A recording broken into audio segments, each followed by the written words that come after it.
Hello friends, मैं हूं जितेश और फिर से मैं लेकर आ गया हूं एक नया चैप्टर जिसका नाम है इलेक्ट्रोकेमिस्ट्री। और इसका हम करने वाले हैं लघु उत्तरीय प्रश्न का रिवीजन। तो चलिए चालू करते हैं वीडियो को। सबसे हमारे पास पहला जो प्रश्न है वह है चालक और कुचालक को परिभाषित करें। यहाँ पर देखिए दोस्तों, कुचालक को यहाँ पर अचालक और विद्युत रोधी भी यहाँ पर कहा जाता है। सबसे पहले बात करें चालक होता क्या है, तो हम बोलते हैं कि वे पदार्थ जिनसे विद्युत धारा प्रवाहित होती है उन्हें विद्युत चालक कहते हैं। मतलब यदि कोई ऐसा पदार्थ है जिससे विद्युत धारा प्रवाहित होती है उसे हम चालक कहते हैं। जैसे लोहा है, एल्यूमिनियम है, नमक का और जल का विलयन है, तांबा भी हो जाएगा और पित्तल भी हो जाएगा, इत्यादि हम कह सकते हैं। और वहीं पर हम बात करें कुचालक की, तो उन्हें हम कहते हैं कि वे पदार्थ जिनसे विद्युत धारा प्रवाहित नहीं होती उन्हें कुचालक कहते हैं। जैसे कि लकड़ी है, सूखी लकड़ी की यहाँ पर बात हो रही है, और प्लास्टिक है, रबड़ है और शुद्ध जल। याद रखिए दोस्तों, शुद्ध जल भी आपका कुचालक होता है। इसके अलावा हीरा है और इत्यादि, मतलब बहुत सारे यहाँ पर हो सकते हैं। अगला प्रश्न है कि चालकत्व और चालकता को परिभाषित करें। यहाँ पर एक और चीज़ ध्यान रखना है कि चालकता को विशिष्ट चालकत्व भी यहाँ पर कहा जाता है। तो इसको कैसे डिफाइन किया गया है कि किसी विलयन के प्रतिरोध के व्युत्क्रम को चालकत्व कहते हैं और इसे हम जी से सूचित करते हैं। इसका मतलब यह है दोस्तों कि चालकता को हम लिख सकते हैं 1/, यहाँ पर प्रतिरोध। इसका ये सही मात्रक याद रखना है कि सीमेंस होता है ना, और यानी कि 1 सीमेंस इज इक्वल टू क्या हो जाएगा यहाँ पर ओम इनवर्स। अगला है कि जबकि किसी विलयन के प्रतिरोधकता के व्युत्क्रम को चालकता कहते हैं। मतलब क्या यहाँ पर बोला जा रहा है कि प्रतिरोध का व्युत्क्रम है तो चालकत्व तो कहा जाएगा, और चालकता का व्युत्क्रम है तो उसे बोले प्रतिरोधकता का व्युत्क्रम है तो उसे चालकता कहा जाएगा। और इसे कापा से सूचित करते हैं, इसको ध्यान में रखना है। चालकता बराबर हो जाता है 1/, प्रतिरोधकता, और इसका ये सही मात्रक होता है सीमेंस सेंटीमीटर इनवर्स। तो इसको आपको ध्यान में रखना है, ये कई बार पूछा हुआ है। अगला है कि मोलर चालकता को परिभाषित करें। ये क्या होता है? मोलर चालकता उस विलयन की विशिष्ट चालकता होती है जिस विलयन के 1 लीटर आयतन में 1 मोल वैद्युत अपघट्य घुला होता है। इसे लैम्डा m से सूचित करते हैं। यानी कि मोलर चालकता बराबर होता है चालकता मल्टीप्लाई 1000 और बट्टे यहाँ पर सांद्रता। यहाँ पर सांद्रता आपको सेंटीमीटर में लेना है और चालकता आपको लेना है किस में, यहाँ पर ध्यान दीजिए किस में आपको लेना है, सेंटीमीटर। यहाँ पर आपको लेना है सेंटीमीटर में, यहाँ पर लेना है सीमेंस सेंटीमीटर में आपको लेना है।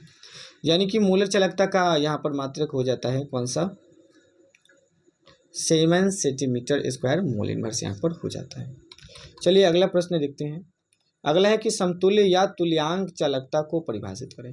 तो इसको ऐसे परिभाषित किया गया है कि तुल्यांक चालकता उस विलयन की चालकता होती है जिस विलयन के 1 लीटर आयतन में 1 ग्राम तुल्यांक वैद्युत अपघट्य घुला हो। इसे लैम्डा EQ से सूचित करते हैं। और तुल्यांक चालकता बराबर क्या होती है, चालकता मल्टीप्लाई 1000 और सांद्रता मल्टीप्लाई यहाँ पर n फैक्टर, आपको ध्यान में रखना है। तुल्यांक चालकता का ये सही मात्रक यहाँ पर होने वाला है, या मात्रक बोला जाए तो siemens centimetre square equivalent inverse यहाँ पर होता है। अगला है कि सेल स्थिरांक क्या होता है। यहाँ पर 5वां नंबर क्वेश्चन है कि सेल स्थिरांक क्या होता है। तो किसी चालकता सेल के दोनों इलेक्ट्रोडों के बीच की दूरी, जिसे हमने L से निरूपित किया है, और इलेक्ट्रोडों के अनुप्रस्थ काट के क्षेत्रफल के अनुपात को सेल स्थिरांक कहते हैं। और इसे G* से सूचित करते हैं। ये G* इक्वल टू हो गया L/A हो जाएगा। और इसका ये सही मात्रक हो जाएगा यहाँ पर मीटर इनवर्स। और इसका एक और भी मात्रक यहाँ पर यूज़ करते हैं जिसका नाम है सेंटीमीटर इनवर्स। इसको ध्यान में रखिएगा, जो कि कई बार पूछा हुआ है। अगला है कुलराउस का नियम। ये क्या होता है? तो किसी विद्युत अपघट की सीमांत मोलर चालकता उसके धन आयनों और ऋण आयनों के अलग अलग योगदान के योगफल के बराबर होती है। इसे कुलराउस का नियम कहते हैं। इस नियम की सहायता से दुर्बल अम्लों की सीमांत मोलर चालकता ज्ञात किया जाता है। जैसे यहाँ पर जैसे आपका NaCl है जो कि प्रबल है, यहाँ पर वैद्युत अपघट होने वाला है। इसको हमने क्या किया, Na+ और Cl- की सीमांत मोलर चालकता के रूप में हमने व्यक्त कर दिया। वहीं पर यहाँ पर बेरियम क्लोराइड है तो इसको भी हमने बेरियम 2+ और यहाँ पर Cl माइनस आयन के रूप में हमने यहाँ पर लिख दिया है। अगला है कि किसी विलयन की चालकता तनुता के साथ क्यों घटती है, ये बताइए। तो इसका उत्तर है कि जब विलयन को तनुकृत किया जाता है तब विलयन का आयतन बढ़ जाता है, ठीक है ना, यानी कि उसमें पानी मिलाइएगा तो विलयन का आयतन यहाँ पर बढ़ जाता है, और इस कारण प्रति इकाई आयतन में विद्युत धारा ले जाने वाले आयनों की संख्या घट जाती है, जिससे विलयन की चालकता भी घटने लगती है। अगला है कि प्रबल और दुर्बल यहाँ पर वैद्युत अपघट्य क्या है, एक एक उदाहरण दे। तो वे पदार्थ जो जलीय विलयन में पूरी तरह से आयनित हो जाते हैं और उच्च मात्रा में विद्युत धारा का संचालन करते हैं, उन्हें प्रबल वैद्युत अपघट्य कहते हैं। एक उदाहरण पूछा है तो यहाँ पर साधारण नमक हो जाएगा, है ना। इसके विपरीत हम देखते हैं कि वे पदार्थ जो जलीय विलयन में केवल अंशतः आयनित होते हैं और निम्न मात्रा में विद्युत धारा का संचालन करते हैं, उन्हें दुर्बल वैद्युत अपघट्य कहा जाता है, जैसे कि आपका यहाँ पर CH3COOH। तो इसको ध्यान में रखना है। विद्युत रासायनिक सेल को परिभाषित करें तो ये विद्युत रासायनिक सेल क्या होता है, तो ऐसा यंत्र जो विद्युत ऊर्जा को रासायनिक ऊर्जा में बदलता है और रासायनिक अभिक्रिया द्वारा विद्युत ऊर्जा का उत्पादन करता है, उसे विद्युत रासायनिक सेल कहते हैं। जैसे आपका गैल्वेनी सेल है या वोल्टीय सेल है या है ना, या वैद्युत अपघटनी सेल यहाँ पर हो जाता है। अगला है कि इलेक्ट्रोड और इलेक्ट्रोड विभव को परिभाषित करें, है ना। तो इसको ऐसे किया गया है कि बैटरी में उपस्थित धातु का वह भाग जिस पर रेडॉक्स अभिक्रियाएँ होती हैं उसे इलेक्ट्रोड कहते हैं, ठीक है। और इलेक्ट्रोड एवं वैद्युत अपघट्य के जलीय विलयन के बीच जो विभवांतर उत्पन्न होता है उसे इलेक्ट्रोड विभव कहते हैं। इसे ई इलेक्ट्रोड से सूचित करते हैं, इसको ध्यान में रखना है। अगला है कि लवण सेतु से आप क्या समझते हैं और इसका क्या उपयोग है। तो लवण सेतु एक युग प्रकार की नली होती है जिसमें लवण और अक्रिय माध्यम का समांगी मिश्रण भरा होता है। इस नली को गैल्वेनी सेल में उल्टा करके लगाया जाता है, ठीक है। लवण सेतु का सेल में मुख्यतः दो कार्य है। पहला तो यह परिपथ को पूरा करता है और दूसरा कि यह विलयनों की उदासीनता को बनाए रखता है। तो इसको ध्यान में आपको रखना है। अगला क्वेश्चन है कि विद्युत रासायनिक तुल्यांक को परिभाषित करें। तो इसको ऐसे डिफाइन किया गया है कि 1 सेकेंड में 1 कूलम विद्युत धारा की मात्रा प्रवाहित करने पर इलेक्ट्रोड पर वैद्युत अपघटन की जितनी मात्रा मुक्त होती है वह मात्रा वैद्युत रासायनिक तुल्यांक कहलाता है। यानी कि वैद्युत रासायनिक तुल्यांक बराबर क्या हो जाएगा, तुल्यांक की द्रव्यमान बट्टे 96,500, यहाँ पर कूलम आपका आवेश हो जाएगा। फेराडे के वैद्युत अपघटन का प्रथम नियम लिखें। तो इसको ऐसे डिफाइन किया गया है कि विद्युत धारा द्वारा वैद्युत अपघटन में इलेक्ट्रोड पर मुक्त पदार्थ की मात्रा उसमें प्रवाहित विद्युत धारा की मात्रा के समानुपाती होता है। यानी मुक्त पदार्थ की मात्रा W समानुपाती Q हो जाता है और W = ZIT यहाँ पर हो जाएगा। यानी Z यहाँ पर क्या है, विद्युत रासायनिक यहाँ पर तुल्यांक है।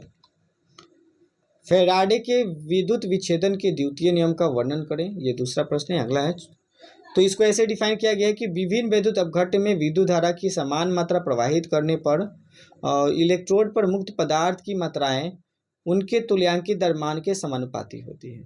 यानी कि W यहाँ पर समानुपाती आपका हो जाएगा E, और ये W1/W2 = हो जाएगा E1/E2।